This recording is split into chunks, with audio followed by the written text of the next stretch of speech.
Terve teille. Terve. Kempo työ olette? Minä olen Popovan Lyubov Ivana, lapsenkatsoja Kielipesässä Viljärvellä.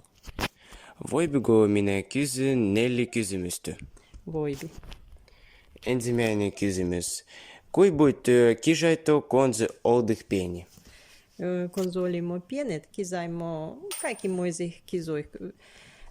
Kesällä peitoisia olimme, juoksentelimme pihoimme, meillä oli kodinen, kodisessa kisaimme, talvella churaimme, hiihtimme suksilla.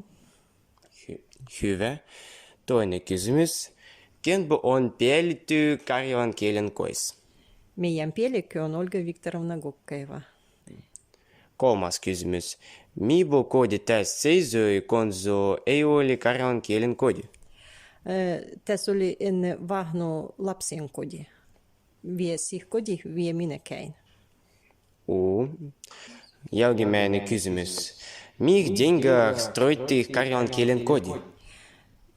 Sponsoroin rahvahan piiruodopasteti, myödih, osutetti konsertoi, spektakliloi, rahvasautetti.